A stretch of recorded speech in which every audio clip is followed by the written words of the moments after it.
Bonjour à tous, Thierry Compromis Express TV, j'espère que tu vas bien, bienvenue sur la chaîne YouTube si tu découvres la chaîne ou si tu es abonné, bienvenue pour cette nouvelle vidéo dont le tuto est extrêmement important. Il va porter sur préparer, consolider votre acquéreur qui est en vue d'acheter pour ne pas le perdre et préparer le rendez-vous compromis pour ne pas laisser fuir l'acquéreur qui a peur de louper l'acquisition qu'il veut faire appartement ou maison et qui regarde quelles sont les autres agences qui ont le mandat pour vous court-circuiter parce que vous êtes trop long, parce que vous ne pouvez pas rédiger le compromis de vente, etc., etc. Je la fais un peu vite en version courte, mais ça va porter là-dessus comment sécuriser son acheteur pour éviter qu'il se barre à côté.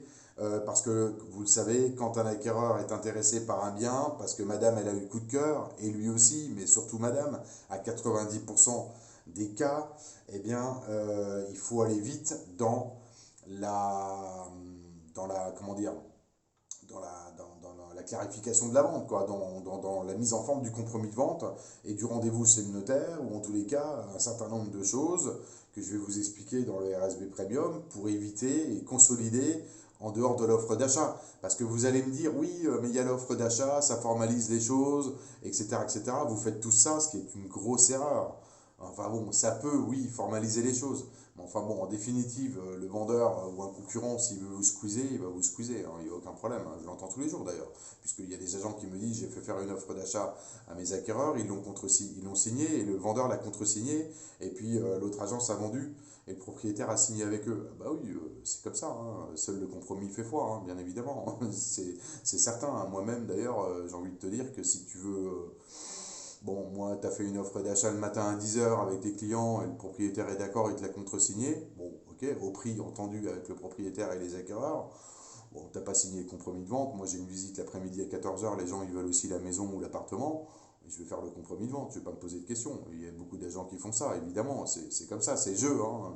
Oui, ma pauvre Lucette, comme j'ai envie de dire, entre guillemets. C'est comme d'ailleurs, je vais même dire une chose, c'est que parce que ça, des fois, je le vois en question dans des groupes Facebook avec des réponses alambiquées qui ne veulent rien dire, comme quoi vous manquez vraiment de formation pour beaucoup, parce que franchement, vous répondez n'importe quoi, puisqu'il y a une jurisprudence par d'ailleurs qui le dit, puis ça fait, je crois, à peu près maintenant au moins une quinzaine d'années que ça n'a jamais posé de problème, dans la mesure où, par exemple, un client visite avec l'agence A et signe avec l'agence B qui a le mandat.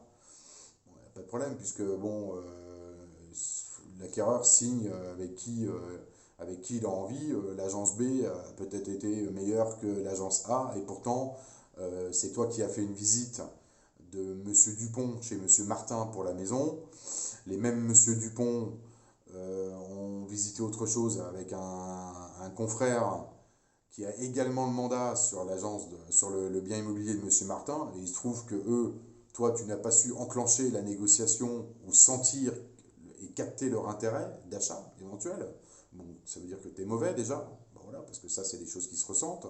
Il suffit d'être observateur, il suffit de communiquer et de discuter avec les gens. C'est pas simplement je fais une visite et puis ciao, les gens ils vont tous te dire, les acquéreurs, oui, oui, bon, on va réfléchir, on vous tient au courant. Des fois, ils sont carrément intéressés, mais ils n'osent pas le dire parce que tu n'as pas enclenché la négociation. Mais ça, je vais pas. Voilà, ça rentre dans toute l'étape de préparer aussi la vente derrière en compromis de vente, indépendamment même d'ailleurs d'aller chercher le seuil, etc., etc. Bon, bref. Ceux qui ont, je pense, une assez grosse expérience ont bien compris ce que je veux dire en disant ça. Mais en tous les cas, oui, il y a plein de fois où l'acquéreur, vous faites une visite avec l'acquéreur, et puis ce même acquéreur achète le bien que vous avez montré 8 jours avant avec l'autre agence qui a également le mandat. Bon, ouais, bah, c'est comme ça, il faut être bon, hein, tout simplement, on en revient à la même chose. Voilà, l'autre agence, eh ben, le mec il a été bon, ou enfin le mec ou la nana, la négociatrice, ah bah ouais, vous avez visité, bah celle-là je peux vous l'avoir à tel prix, ok, ah bon, bah parce que le mandataire ou je sais pas qui ne m'a rien dit, ah ok, il vous a rien dit, bah c'est étonnant parce que moi je sais déjà à quel prix je peux vous l'avoir en dessous du prix auquel on est affiché, et a priori quand vous êtes au même prix affiché, parce que bon, c'est encore là-dessus, même ça, encore il y a des décalages en termes de prix affiché, alors que normalement ça devrait être le même prix partout chez tous les professionnels. Bon bref, mandaté sur le même dossier. Bon, enfin bon. Donc voilà, non, mais bon, donc on va voir tout ça, tout le chapitre, évidemment, comment bien préparer son dossier en vue de rédiger rapidement le compromis de vente. Alors quand tu es agent immobilier, il n'y a pas de problème, tu peux rédiger le compromis de vente. La majorité des gens maintenant, aujourd'hui, le font chez le notaire. C'est un souhait aussi des vendeurs et des acheteurs, je ne dis pas le contraire. Enfin, il faut toujours avoir quand même la capacité de pouvoir faire le compromis tout de suite pour ficeler la vente tout de suite, dans la mesure où les gens, les acquéreurs veulent signer tout de suite. Voilà, c'est aussi simple que ça, hein, donc évidemment. Et puis surtout de ne pas perdre le dossier par une vente éventuelle chez les concurrents, puisque bien souvent, quand on a un client qui est intéressé d'ailleurs, comme par hasard, enfin, l'autre agence ou les deux autres professionnels sur le dossier ont aussi un client. C'est bizarre, hein, il doit y avoir quelque chose. Je sais pas, qui doit se ressentir. J'ai jamais expliqué ça, moi, mais c'est vrai que bien souvent, quand tu as un client, l'autre agence, elle a un client, le propriétaire, il a un client aussi et tout. Donc souvent, c'est des négociations qui s'opèrent sur le même laps de temps. Donc il faut être plutôt bon, même avec ça. Donc à tous ceux qui pensent qu'une offre d'achat, ça clôture définitivement le dossier, c'est entièrement faux, parce que les gens, ils font ce qu'ils veulent. Vous n'obligerez jamais le propriétaire à signer, quand bien même il a accepté l'offre d'achat, il signe avec qui il veut, quand il veut, et puis voilà, ça, c'est la réalité. Il faut arrêter de rêver et de vous mettre des trucs en tête. Oui, c'est bon, il a contresigné l'offre. Le client, demain, il a 5 000 de plus avec l'autre agence qui a fait un peu de surenchère et tout ça, ou le client tout simplement qui veut acquérir le bien et il fait une offre supérieure, le propriétaire il va dire oui et il n'en a rien à foutre d'avoir signé votre offre 3 jours avant. Voilà. Surtout qu'en plus, bon, en général, vous faites une offre. Moi j'ai eu une offre il n'y a pas très longtemps d'un agent où il a laissé, je crois, à peu près 10 jours de réflexion au vendeur. Pour ainsi dire, c'est pas la peine de faire l'offre. Je vous rappelle dans 10 jours, vous réfléchissez. Bon, bref, ok, voilà. Donc, prochain tuto, c'est France TV, espace premium. Si tu n'es pas client, tu peux le devenir, puisque toutes les prochaines vidéos, elles seront désormais dans le vrai travail là, de qualité qu'on va faire. On va travailler en profondeur. Les cas concrets des agents, ça va être dans l'espace premium, hein. Ok, sur le site internet directement.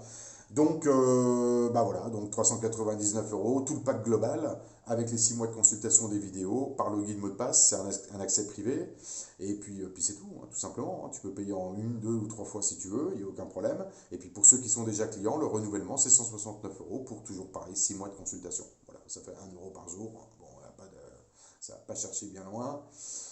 Voilà, c'est tout ce que je voulais vous dire. Je vous souhaite en tous les cas une belle activité encore. On est au printemps, donc voilà, on glisse tout doucement vers l'été. Et puis bon, donc sautez le pas pour ceux qui sont un petit peu dans la difficulté. Si vous voulez le coaching aussi permanent, qu'on travaille ensemble en binôme, on peut le faire. C'est le Premium Plus, c'est 129 euros par mois. Eh ben, voilà. Après, bon, ça, j'ai de la demande, donc il n'y a pas de souci. C'est sur réservation.